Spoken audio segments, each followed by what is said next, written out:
ఇప్పటి వరకు కూడా మనల్ని కాచి కాపాడి మరి యొక్క సంతోషకరమైన దినం కొరకు మనం ఎదురు చూస్తున్నాము. ఆ ఎదురు చూపుల త్వరలోనే మనము మన క్రీస్తు ప్రభుని మనం ఆహ్వానించబోతున్నాము మన గృహాలకి, మన హృదయాలకి. ఆ దినం కల్పించినటువంటి మన ప్రభు అయిన జీవ పదార్థం మన యొక్క సారవందరములు తెలియచెప్పుకుంటున్నాం. మరి మనం చదవబడిన వాక్యాలను మనం గమనించినట్లయితే ముఖ్యంగా మనము లూకాసు వార్తలోని మరి మాటలను కొద్ది సమయము మనం ధ్యానించుకుందాం. మరి ఈ అవకాశం కల్పించినటువంటి అయ్యగారికి మరొకసారి మనం తెలియచెప్పుకుంటున్నాను. మరి లూకాసు వార్త మరి మొదటి అధ్యాయం మనము 68వ వచనం చదువుకున్నాము. ప్రభు అయిన ఇశ్రాయేలు దేవుడు స్తుతింపబడును గాక, ఆయన తన ప్రజలకు దర్శనమిచ్చి వారికి విమోచన కలుగజేసెను. ఆ సేవకుడైన దావీదు వంశమందు మన కొరకు రక్షణ శృంగము అంటున్నాడు. శృంగము అనగా కొమ్ము అనే అర్థము. మరి ఆ కొమ్ము గురించి మనం కొద్ది ధ్యానం చేసుకున్నాం. అయితే మరి వాక్యంలోనికి మనకు వెళ్ళినట్లయితే ఆనాటి ఇశ్రాయేలు ప్రజలు, యూదులు మరి దేవుడు వాగ్దానం చేసిన మెస్సియా కొరకు ఎంతగానో ఎదురు చూస్తూ ఉన్నారన్నమాట. ఎందుకంటే ఆ నిరీక్షణ భాగంగానే ప్రజలు వారికి బాధలు కలిగినప్పుడు లేక సమస్యలు వచ్చినప్పుడు వారు తప్పక మెస్సియాను గురించి తలంచుకొని మెస్సియా వస్తే తమ యొక్క బాధలు కానీ తమ యొక్క కష్టములు నష్టములు అన్నింటినీ కూడా ప్రభు అధిగమించి మనము ముందుకు సాగుతామని చెప్పి మెస్సియా కొరకు నిరీక్షించువారుగా ఉన్నారు.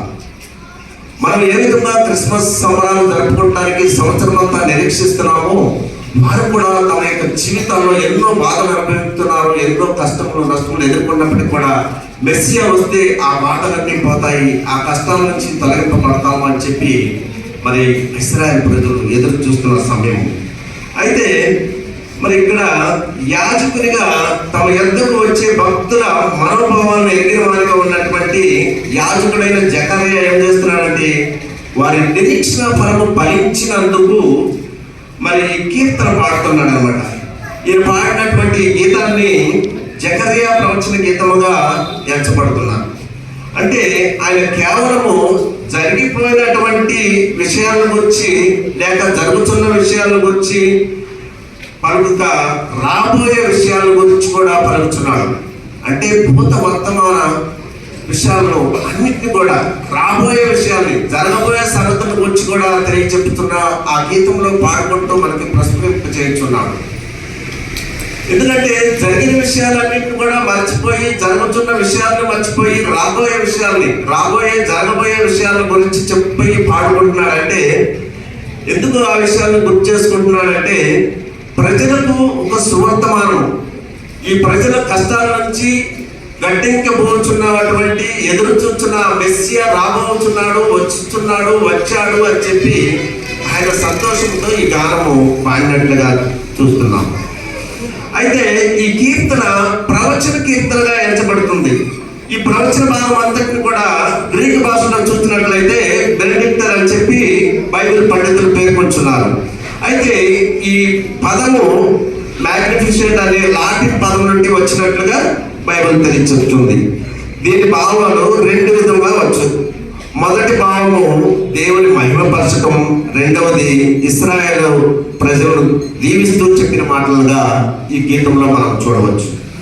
అయితే ఇందులో మనం మొదటిగా చూసినట్లయితే స్తుతి కనపడుతుంది. దేవునికి స్తుతి అంటే మనం చూసినట్లయితే మొదటి రాజుల గ్రంథము మొదటి అధ్యాయం 45వ వచనంలో ఏమి చెప్తాడంటే దావీదు మహారాజు, నేను సజీవిని అయి ఉండగా ఈ దినమున జరిగినట్లు నా సింహాసనం మీద ఆసీనుడటకు ఇశ్రాయేలు దేవుడైన యెహోవా ఒకరిని నాకు దయచేసినందుకు ఆయనకు స్తోత్రం కలుగుగాక అంటున్నాడు. అంటే దావీదు మహారాజు బదులు సొలొమోనుని రాజుగా చేసినందుకు, తన కుమారుని చేసినందుకు ఆయన ఎంతో ఆనందిస్తున్నాడు. ఏమంటున్నాడు, నేను సజీవునిగా ఉండగానే నాకు ఈ విధంగా కార్యం జరిపించినందుకు దేవునికి స్తుతి స్తోత్రం కలుగు చేస్తున్నాడు. అలాగే కీర్తన గ్రంథంలో కూడా అన్నాడు 4వ అధ్యాయం 13వ చరణంలో, ఇశ్రాయేలు దేవుడైన యెహోవా శాశ్వత కాలము నుండి శాశ్వత కాలము వరకు స్తుతింపబడును గాక ఆమేన్ అని చెప్పి అక్కడ కూడా దేవుడిని స్తుతిస్తున్నాడు. అంటే ఆయన పాడిన గీతంలో 5 ప్రాముఖ్యమైనటువంటి విషయాలను జకర్యా ప్రవక్త మనకు తెలియచెప్తున్నాడు. ఎందుకంటే మొదటగా దర్శనం ఇచ్చి వారిని విమోచించాడు అని చెప్పి తెలియచెప్తున్నాడు. అంటే ఇశ్రాయేలు యొక్క చరిత్రలో మనం చూసినట్లయితే మలాకి గ్రంథకాలం మొదలుకొని యేసుక్రీస్తు జనన కాలం వరకు కూడా దాదాపు 400 సంవత్సరాల కాలము దేవుని దర్శనము కానీ ప్రవక్తల యొక్క ప్రవచనములు కానీ మరి ఎటువంటి ప్రవచనము ఎటువంటి దర్శనములు లేని దినములుగా, అంటే ద డార్క్ ఏజ్ అంటే చీకటి దినములు లేక చీకటి సంవత్సరాలుగా కూడా బైబిల్ పండితులు గుర్తిస్తున్నారు. 400 సంవత్సరాల కాలంలో మరి ఇశ్రాయేలు ప్రజలందరూ కూడా ప్రభు ఎంతో కష్టముల్లో నష్టముల్లో ఉండి కూడా ఎదురు చూస్తున్నారు. ఎందుకంటే అంతకుముందు మనం చదివినటువంటి పాత నిబంధన గ్రంథం అంతలో చూసినట్లయితే ఎన్నో ప్రవచనాలు, ఎన్నో దేవుని దర్శనాలు వచ్చి ప్రజలకు తెలియచెప్తూ ఉండేవారు ఈ విధంగా చేయని విధం. కానీ ఈ 400 సంవత్సరాలు కూడా చీకటి దినములుగా, చీకటి సంవత్సరాలుగా గుర్తించబడ్డాయి. దేవుని దర్శనాలు లేవు, ప్రవచనాలు లేవు. ఏ ప్రవక్త కూడా తన నోట నుండి పలకట్లేదు, ప్రవచనాలు చెప్పట్లేదు. ప్రజలు ఎంతో అల్లాడిపోతున్నారు, మెస్సియా కొరకు ఎదురు చూస్తున్నారు. రాబో మెస్సియా వచ్చినట్లయితే మన కష్టాల నుంచి మనం బయటపడతాము అని చెప్పి ఎదురు చూస్తున్నారు. అందుకని వాటిని చీకటి దినములు, చీకటి సంవత్సరాలుగా గుర్తింపబడ్డాయి. అయితే ప్రజలు ఎంతగానో వేదన కలిగి ఉన్నారంట. దేవుడు మమ్మల్ని ఎప్పుడు దర్శిస్తాడు అని చెప్పి ఎదురు చూస్తున్న సమయం అది. ఇప్పుడు మనం కూడా ఎదురు చూస్తున్నాము. మన దేవాది దేవుడు క్రీస్తు ప్రభువు ఎప్పుడు మన కోసము మన హృదయాలకు మనం ఆహ్వానించాలని చెప్పి మనం ఈ క్రిస్మస్ సంవత్సర కాలం అంతా కూడా ఎదురు చూస్తాము. ఎందుకంటే డిసెంబర్ మనందరం కూడా సంతోషానందంతో దేవుని యొక్క ఈ జన్మదిన మహోత్సవాలు జరుపుకోవడానికి ఆశతో ఎదురు చూస్తూ ఉంటాము, ఆశను కలిగి ఉంటాము. అలాగని వారు కూడా వారి కష్టాల నుంచి గట్టెక్కాలంటే మనకు ఒక్కడే మెస్సయ్య వస్తేనే అని చెప్పి వారు ఎదురు చూచిన దినాలుగా ఉన్నాయి. ఎందుకంటే 400 సంవత్సరాలు అంటే మాటల ఎన్నో కష్టాలు అనుభవించారు. అసలు దేవుడు వారికి కనిపించట్లేదు, దర్శనాలు చెప్పట్లేదు. మరి అన్ని కష్టాల్లో మెస్సియా కొరకు ఆశతో ఎదురు చూశారు. అలాగే మన యొక్క జీవితాల్లో కూడా, మన యొక్క కుటుంబాల్లో కూడా మన యొక్క కష్టాల నుంచి మనం గట్టెక్కాలని చెప్పి ఆశతో ఎదురు చూస్తే ఎవరి కోసం ఎదురు చూడాలి? ప్రభు అయిన యేసుక్రీస్తుని మన యొక్క హృదయాల్లోనికి ఆహ్వానించాలి. మన యొక్క హృదయాల్లోనికి ఆహ్వానించినప్పుడు మాత్రమే మరి ఆ కష్టాల నుంచి మనం గట్టెక్కగలుగుతామని చెప్పి గుర్తెరగాలి. దేవుని ప్రియమైన వాళ్ళారా, అలాగనే మరి దేవుడు మమ్మల్ని ఎప్పుడు దర్శిస్తాడు అని చెప్పి వాళ్ళు ఎదురు చూస్తున్న సమయాన్ని, మరి సంగతిని జకర్యా ప్రవక్త ఏమంటున్నాడు? ఆయన ఎరిగి ఉన్నాడు కనుక ఆయన ఎన్నో సంవత్సరాల నుంచి యాజకత్వం చేస్తున్న వాడుగా ఉన్నాడు. అయితే వృద్ధాప్యంలో ఆయన మొదటి దర్శనాన్ని చూశాడు. చూడండి, ఇంత గ్యాప్ 400 సంవత్సరాల తర్వాత మొట్టమొదటిగా మరి జకర్యా ప్రవక్త దేవుని యొక్క దర్శనాన్ని చూసినట్లుగా చూస్తున్నాం. కాబట్టి ఆయన తన ప్రజలకు దర్శనమిచ్చి విమోచన గురించి తెలియజేశాడని చెప్పి మన జకర్యా ప్రవక్త తెలియజెప్తున్నాడు. ఇక రెండవది మనం చూసినట్లయితే రక్షణ శృంగము ఇచ్చి ఉన్నాడు అని చెప్పి మనం చదువుకున్నాం. శృంగం అంటే కొమ్ము అనే అర్థం. అయితే ఈ కొమ్ము చాలా బైబిల్ గ్రంథంలో చూసినట్లయితే ఈ కొమ్ము గురించి చాలా విషయాలు మనం ఉన్నాయి. నిర్గమకాండం 27:2, మరి లేవికాండం 4:7-30 చూసినట్లయితే కూడా ఉంటుంది. ఎందుకంటే దేవుడు బలిపీఠం మీద 4 వైపులా 4 కొమ్ములను బిగించమని తెలియజేశాడు. మరి ఆ కోడెల రక్తంలో కొంచెం తీసుకొని నీవు రేణితో బలిపీఠపు కొమ్ముల మీద చల్లి ఆ శేషమంతయు బలిపీఠపు అడుగున పోయేవాళ్ళను. ఇక్కడ బలిపీఠపు కొమ్ముల మీద చవరబడిన రక్తము మానవుల యొక్క పాప విమోచన కొరకు వినియోగింపబడిన రక్తము అని చెప్పి తెలియచెప్తున్నాడు. అంటే ఇశ్రాయేలు ప్రజలకు దేవుడిచ్చినటువంటి ఆశ్రయపురంలో ప్రవేశించి బలిపీఠ కొమ్ములను పట్టుకుంటే వారు శిక్షింపబడకూడదు, లేకపోతే చంపకూడదు. ఒకవేళ పాపములు చేసి ఉన్న ఈ ప్రజలు మరి ఆ కొమ్మును పట్టుకున్నట్లయితే, మరి ఆశ్రయపురంలో ప్రవేశించి బలిపీఠం మీద అమర్చినటువంటి కొమ్ములను పట్టుకున్నట్లయితే వారి పాపంలో నుంచి వారిని బయటపడటానికి దేవుడు వారిని చంపకూడదు, లేకపోతే శిక్షించకూడదు అని చెప్పి తెలియజేసినటువంటి మన ధర్మశాస్త్ర గ్రంథంలో. అలాగనే మరి ఆ కొమ్ము వారికి రక్షణ కలుగజేస్తుందంట. ఆ రక్షణ కలుగజేస్తుందనే నమ్మకంతో కొమ్మును పట్టుకునేవారు.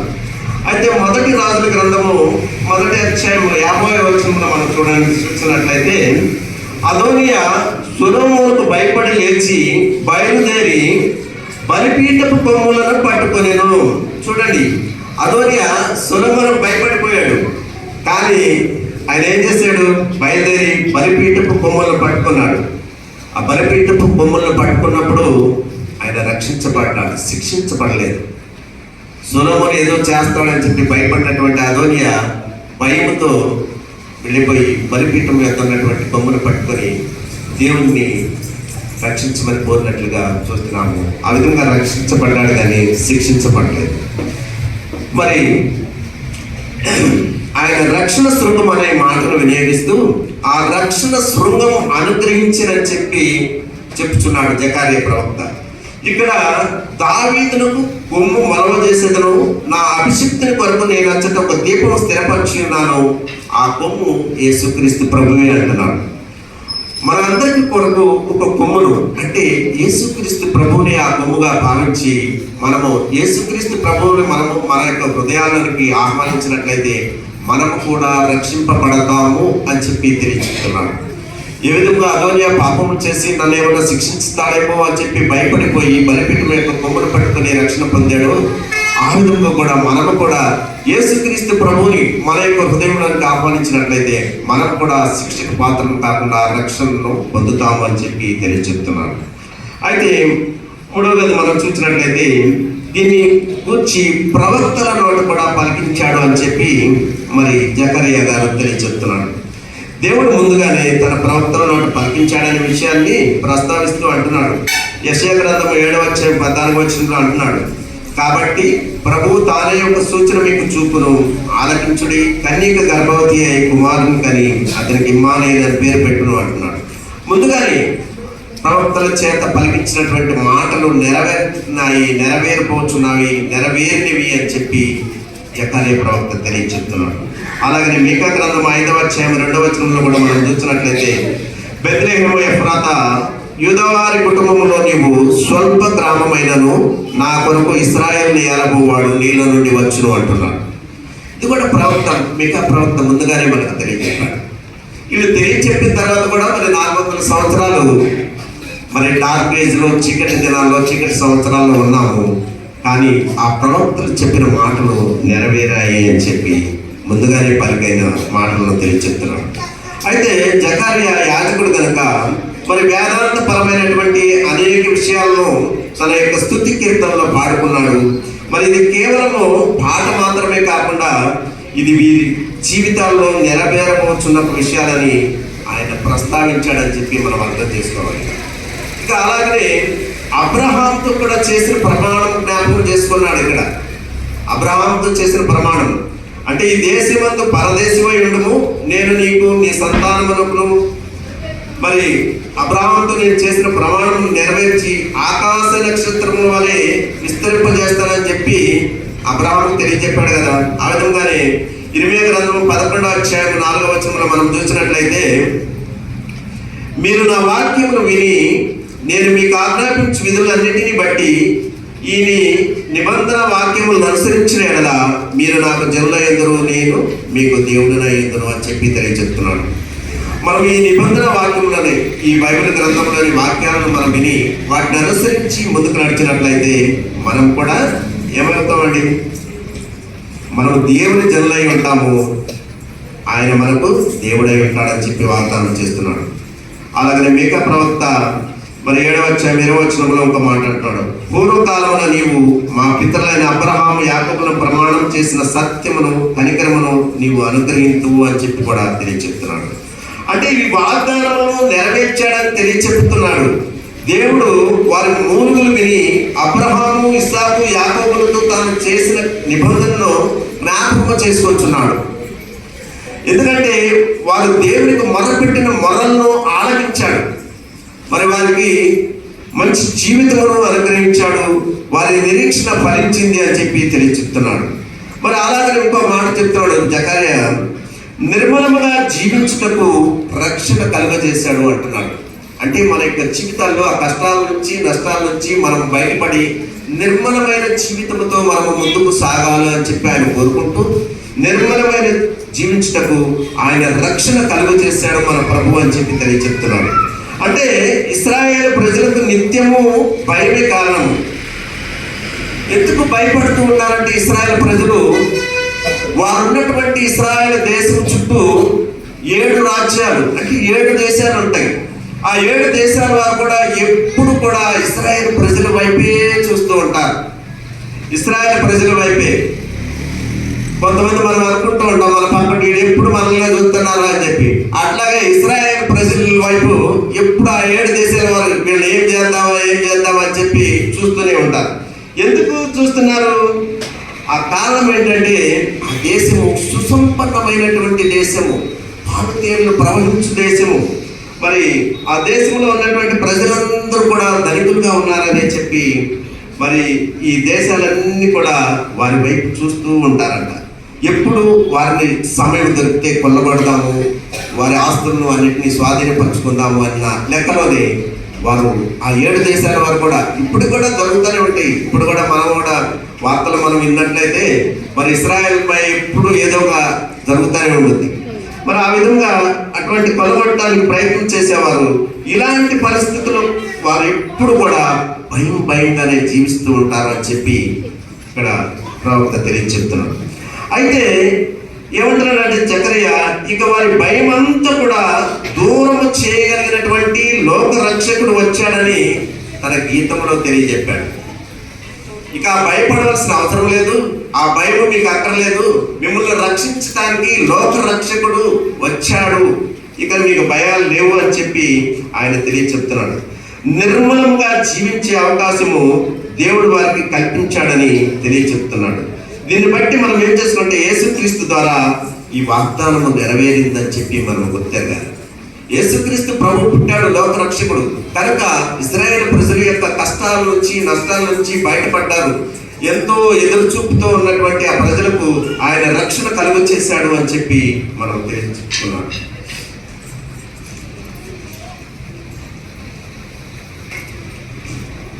అలాగనే లూకా రాసిన మన 1వ అధ్యాయంలో 76 నుంచి 80 వచనాలను మనం చూసినట్లయితే, బాప్తిస్మం ఇచ్చు యోహాను గురించి నీవు ఆయనకు ముందుగా నడుతువు, మన పాదములను సమాధాన మార్గంలోనికి నడిపించినట్లు చీకటిలోను మరణ ఛాయల్లోను మనకు అరుణోదయ దర్శనము అనుగ్రహించాడు అంటున్నాడు. మనకు అరుణోదయ దర్శనం అనుగ్రహించాడు అంటున్నాడు. బాప్తిస్మం ఇచ్చే యోహాను ముందుగానే మరి యేసుక్రీస్తు ప్రభు వారికి ముందుగా నడిచాడు, ఆయన గురించి ప్రకటించాడు. మరి అలాగనే మనకు అరుణోదయ దర్శనం అనుగ్రహించాడంటే, అరుణోదయం అంటే అర్థము అరుణము అంటే ఎర్రని సూర్యుడు అనమాట. అంటే the down of the day అంట. ఉదయకాలమున సూర్యుడు మరి అరుణోదయపు కిరణాలు ఎలా ఉంటాయంటే చల్లని కిరణాలు. మనం చూసినట్లయితే ఉదయించే సూర్యుడు ఏ విధంగా ఉంటాడు ఉదయకాలమున అంటే, ఆ ఉదయకాలపు సూర్యుడు ఉదయించినప్పుడు రాత్రి నుంచి ఉన్నటువంటి చీకటులు తొలగిపోయి మరి చల్లగా వెలుతురులో, ఉదయకాలం ఎంత చల్లగానే ఉంటుంది. ఆ కిరణాలు చూస్తానికి, ఆ ఫోటో తీస్తానికి కూడా ఉదయించే సూర్యుడి గురించి ఎంతో మంది ఫోటోగ్రాఫర్లు చూస్తూ ఉంటారు. అంటే రాత్రి చీకటిని తొలగిపోయి వెలుగులోనికి ప్రవేశించేదే ఈ అరుణోదయం అంటే. అలాగనే మన యొక్క జీవితాల్లో కూడా ఆ వెలుగులోనికి మనము నడిపించబడాలంటే, ఆ చీకటిలో నుంచి, ఆ మరణ ఛాయల్లో నుంచి మనము బయటపడాలంటే ఎవరిని ఆశ్రయంగా చేసుకోవాలి? యేసుక్రీస్తు ప్రభువుని. ఆయన మనం హృదయంలోనికి ఆహ్వానించాలి. ఎందుకంటే ఆ దేవుని ఆశీర్వాదము చల్లని కిరణాల వంటివి అని చెప్పి చెప్తారు. అంటే ఈ అరుణోదయాన్ని ఒక పొద్దు పొడుపుగా ఒక దృశ్యంగానే మనం చూడగలుగుతాము. అలాగనే మన యొక్క చీకటి తొలగిపోయి తూర్పు దిక్కున ఎర్రని లేదని కిరణాలు ఎట్లా ప్రసరింప చేస్తాయో మన యొక్క జీవితాల్లో మనపై దేవుని యొక్క కిరణాలు ప్రసరింపడాలంటే మనం కూడా దేవుని యొక్క ఉండి ముందుకు నడవాలని చెప్పి తెలియజేస్తున్నాం. అంటే సూర్యుని రాక వల్ల భూమికి కూడా ఎంతో ప్రయోజనం ఉంటుంది. ఎందుకంటే వేడి, వెలుతురు, చల్లము, జీవము అనేక మరి లాభాలు సమకూరుస్తాయి. అలాగనే భూమిపై నివసిస్తున్నటువంటి మనలాంటి మానవ జీవితాలకు కూడా ఇలాంటి అరుణోదయం కలిగింది అని చెప్పి జకర్యా తన యొక్క గీతంలో పాడుతున్నాడు. అయితే ఇక్కడ మనము 2 రకాలైనటువంటి మనుషులను, ప్రజలను మనం గుర్తించాలి. ఎందుకంటే చీకటిలోను మరణ ఛాయలోను నివసించి ప్రజలని యెషయా 9:2 తెలియజేసిన మాటలనే జకర్యా తన యొక్క గీతంలో ఇక్కడ కూడా తెలియపరుస్తున్నాడు. మనము అంటే చీకటిలోను మరణ ఛాయలోను జీవిస్తున్నటువంటి ఇశ్రాయేలు ప్రజలను దేవుడు ఏ విధంగా మెస్సియా కొరకు ఎదురు చూస్తున్నాడు, ఆ మెస్సియా వచ్చాడు, మిమ్మల్ని రక్షించాడు, రక్షింపబోతున్నాడు, రాబోదినములన్నింటిలో కూడా ప్రభు మీరు సుఖ సంతోషాలతో ఉంటారని చెప్పినటువంటి మరి ఆ జకర్యా ప్రవచన మరి నేర్పుగా అన్ని రాజుల పరిపాలన నుండి విమోచిస్తున్నాడని చెప్పి ఒక భావన కూడా ఇక్కడ తెలియజెప్పబడుతుంది. ఎందుకంటే మరి ఎంతమంది అన్ని రాజుల పరిపాలన ఇశ్రాయేలు ప్రజలు నలిగిపోయారు. అలాంటి సమయంలోనే దేవుని కొరకు ఎదురు చూస్తున్నారు, నిరీక్షిస్తున్నారు. వారి నిరీక్షణ ఫలించింది అని చెప్పి ఇక్కడ జకర్యా ప్రవక్త తెలియజెప్తున్నాడు. అలాగనే ఇక్కడ ఒక భావన అంటున్నాడు, అరుణోదయ దర్శనం అని చెప్పి చెప్తున్నాడు. ఇలాంటి వారికి నీతి సూర్యుడు ఉదయిస్తాడని చెప్పి మలాకి ప్రవక్త 5:2 ప్రవచిస్తున్నాడు. నీతి సూర్యుడు అంటున్నాడు ఇక్కడ. మనం ఉదయించే సూర్యుడు నీతి సూర్యుడు అంటే సూర్యుడు ఉదయించగానే చీకటి అంధకారము తొలగిపోయి వెలుగు వస్తుందో అలాగనే మన యొక్క జీవితాల్లో కూడా మనము దేవుణ్ణి మన యొక్క జీవితాల్లోకి ఆహ్వానించినట్లయితే మరి ఆ చీకటిలో నుంచి మన బాధల నుంచి తొలగింపబడి ముందుకు నడుస్తామని చెప్పి చెప్తున్నాడు. అంటే క్రీస్తు ఈ లోకానికి రావడాన్ని బట్టి చీకటిలో ఉన్నటువంటి మానవ జీవితాలు వెలిగింపబడ్డాయి. మన యొక్క జీవితాలు వెలిగింపబడ్డాయంటే క్రీస్తు ఈ లోకానికి వచ్చాడు కాబట్టి అని చెప్పి మనం అర్థం చేసుకోవాలి. ఒకవేళ యేసుక్రీస్తు ప్రభు వారు మరి మానవ జన్మలో ఈ లోకానికి రాకపోయినట్లయితే మన యొక్క మానవ జీవితాలు ఏ విధంగా ఉంటాయో ఒక్కసారి మనం నెమరు వేసుకుంటే మనకు అర్థమవుతుంది. ఎందుకంటే ఇశ్రాయేలు ప్రజలు 400 సంవత్సరాల కాలంలో ఎటువంటి బాధలను అనుభవించారో, వారు నిరీక్షణ కొరకు ఆ నిరీక్షణ ఫలాలు పొందడానికి ఎంతగానో ఆశతో ఎదురు చూశారో, మరి అదే విధంగా మనము కూడా ఒకవేళ యేసుక్రీస్తు ప్రభువారు ఈ లోకంలోకి రానట్లయితే మనం ఇంకనూ అణగారిన ప్రజలంగానే మరి ఎన్నో బాధలతో మనము ఉండేవారం అని చెప్పి మనం గుర్తెరగాలి. కనుక మన కొరకు లోక రక్షకుడు వచ్చాడు, మన జీవితాల్లో వెలుగు నింపాడు, మన అంధకారంలో నుంచి మరణ ఛాయల నుంచి బయటపడ్డాము. కనుక మనము ప్రభు అయిన యేసుక్రీస్తునందు విశ్వాసం ఉంచుకొని ఆయనలో ముందుకు సాగాలని చెప్పి మనం గుర్తెరగాలి. మరి ఎందుకంటే ఈ అవకాశం నాకు కల్పించాడు అయ్యగారు కొద్ది సమయం మీతో మాట్లాడటానికి. ఈ రక్షణ శృంగము అంటే రక్షణ శృంగం ఏంటి? మనకి బైబిల్ గ్రంథమే. ఏ విధంగా అదోనియా వెళ్ళి బలిపీఠం యొక్క కొమ్మును పట్టుకొని రక్షణ పొందాడు శిక్షించబడకుండా, అలాగే మనము కూడా రక్షణ పొందాలంటే ఈ బైబిల్ గ్రంథమును పట్టుకొని యేసుక్రీస్తు ప్రభువుని మనం అవగాహన చేసుకుని ఆయనతో నడిచినట్లయితే మనము కూడా రక్షణ పొందుతాము, శిక్షించబడము. ఎందుకంటే విశ్వాసంతో ఉండాలి. మన యొక్క విశ్వాసం ఒమ్ము కాకుండా ఈ యొక్క రక్షణ కొమ్మును, రక్షణ శృంగమును మనం పట్టుకుని ముందుకు నడిచినట్లయితే తప్పక మన యొక్క జీవితాల్లో వెలుగుతో నింపబడి వెలుగులో ముందుకు సాగుతామని చెప్పి తెలియజెప్పబడుతుంది. దేవుడిచ్చిన అవకాశం బట్టి స్తోత్రం చెల్లించుకుంటున్నాను. అయ్యగారు ఇక్కడ వరకు